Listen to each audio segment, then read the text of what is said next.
बिहार विधानसभा चुनाव को लेकर सब कुछ लगभग सेट हो चुका है। 28 अक्टूबर को पहले चरण का चुनाव होना है। सभी पार्टियों ने अपने उम्मीदवारों की घोषणा कर दी है। उम्मीदवारों में होड़ है अपने क्षेत्र को जीतने का, तो वहीं जनता किस उम्मीदवार को अपना प्रतिनिधि बनाएगी उसकी मंथन में है। चुनावी गर्म माहौल में बात पूर्व मुख्यमंत्री और हम पार्टी के मुखिया जीतन राम मांझी की। हम पार्टी ने अपनी सभी 7 सीटों पर प्रत्याशियों के नामों की घोषणा कर दी है। खास बात यह है कि वे महागठबंधन से नाता तोड़कर फिर से एनडीए में शामिल हो गए हैं। उनकी पार्टी जदयू के खाते से मिले 7 सीटों पर चुनाव लड़ रही है। इन 7 सीटों में से 3 प्रत्याशी उनके परिवार के हैं। बता दें कि जीतन राम मांझी ने साल 2015 का विधानसभा चुनाव एनडीए के साथ ही लड़ा था, लेकिन फिर वे बीच में महागठबंधन में शामिल हो गए थे। जीतन राम मांझी ने 80 के दशक में राजनीतिक सफर की शुरुआत की थी। वे कांग्रेस, आरजेडी और जेडीयू की राज्य सरकारों में मंत्री रह चुके हैं। 6 बार विधायक रहे मांझी पहली बार कांग्रेस की चंद्रशेखर सिंह सरकार में 1980 में मंत्री बने थे। उसके बाद बिंदेश्वरी दुबे की सरकार में मंत्री रहे। साल 2014 में नीतीश कुमार ने उन्हें बिहार का मुख्यमंत्री बनाकर सबको चौंका दिया था, लेकिन करीब 9 महीने के बाद उन्हें सीएम पद से हटा दिया गया। इसके बाद मांझी ने खुद की पार्टी बनाई। जीतन राम मांझी का जन्म 6 अक्टूबर 1944 को गया जिले के खीजरसराय के महकार गांव में एक महादलित समुदाय में हुआ था। उनके पिता रामजीत राम मांझी एक खेतीहर मजदूर थे।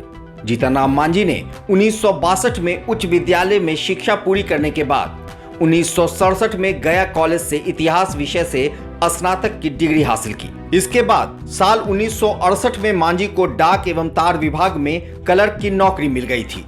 यहां उन्होंने करीब 12 साल डाक विभाग में नौकरी की। फिर साल 1980 में उन्होंने नौकरी छोड़ दी और कांग्रेस पार्टी का दामन थाम लिया और राजनीति में कूद पड़े। वर्ष 1980 में कांग्रेस के टिकट पर पहली बार फतेहपुर क्षेत्र से चुनाव जीतकर विधानसभा पहुंचे और चंद्रशेखर सिंह की सरकार में मंत्री बन गए थे। मांझी ने अपना राजनीतिक सफर कांग्रेस से शुरू किया था, लेकिन 1990 में कांग्रेस की गिरावट के दौर में वह जनता दल में शामिल हो गए। 6 साल बाद ही वह लालू यादव के साथ हो लिए और राष्ट्रीय जनता दल में शामिल हुए।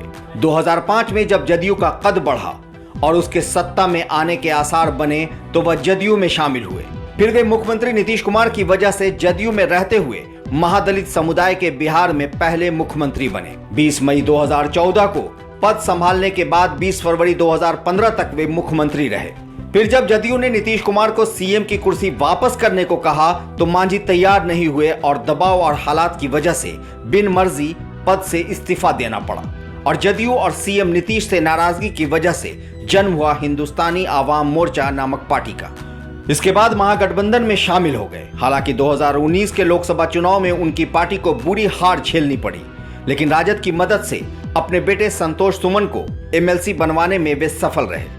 इस चुनावी दंगल में वो फिर वापस मुख्यमंत्री नीतीश कुमार से सटे और अपनी पार्टी को जदयू के हिस्से की 7 सीट दिलाने में कामयाब हो गए। देखना है ये चुनाव किस नेता के सर पर रखता है मुख्यमंत्री का ताज। लाइव सिटीज से मैं शादाब मलिक। देखते रहे हमारा वीडियो, हम देते रहेंगे बिहार राजनीति से जुड़ी जानकारियां। अगर आपने हमारे यूट्यूब चैनल को सब्सक्राइब नहीं किया तो जरूर कर लें, साथ ही फेसबुक पेज को लाइक करना ना भूलें।